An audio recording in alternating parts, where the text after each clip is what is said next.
I'm going on a trip to the mountain.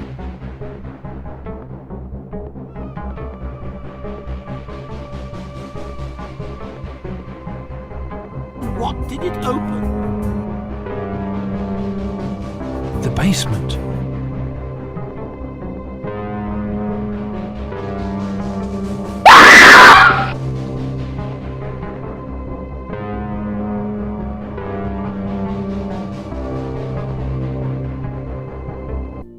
Teddy Floppy Ear Mountain Adventure is a point-and-click children's game that was released on Steam January of 2015 by Forever Entertainment.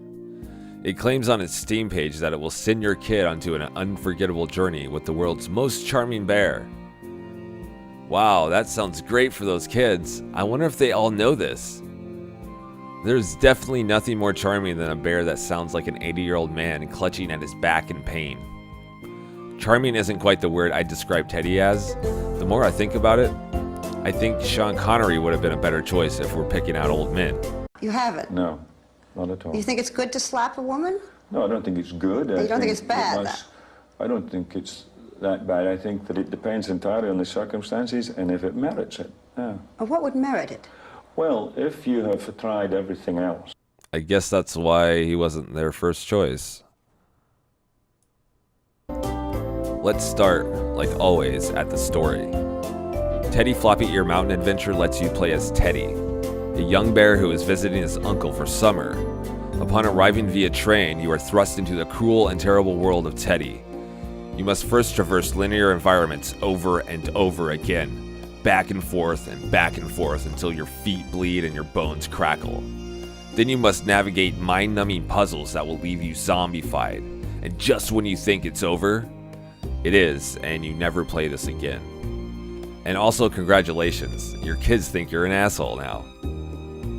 The story is simple and is just a series of excuses to backtrap on a tiny map, inhabited by soulless beings enduring a torturous pixel hell until you shut off the game.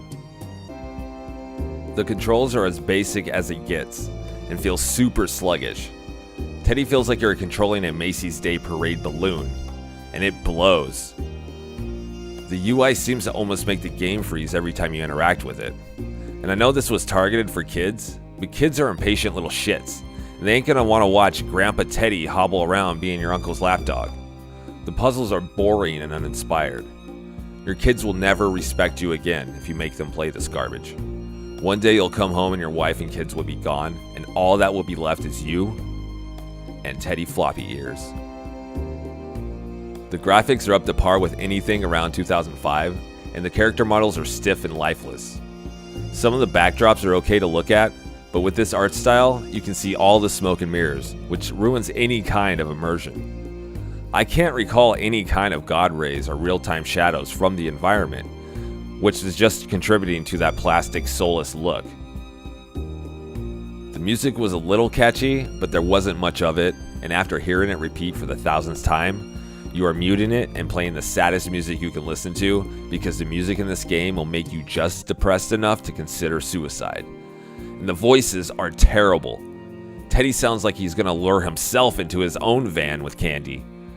This same man does the voices for many of the characters, and it makes it just that more creepy as you talk to everyone, whom for some reason all have pitch black soulless eyes.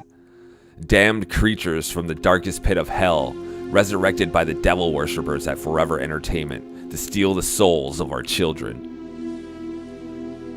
Overall, this game is crap, and your kids aren't going to want to play this shit. It's an insult to yours and their intelligence. I've played better kids games in the 90s on DOS. The story was boring. It took you forever to get anywhere, which seems impossible because the game world is so small. The puzzles don't teach you anything, and there's zero replayability since all the puzzles are fixed to be solved only one way. Or they are just the same questions with the same answers. The dialogue is painful, and everyone talks so slow. I usually don't say this, but stay away from this trash and pick up some old school kids games by Sierra or LucasArts if you really gotta scratch that itch.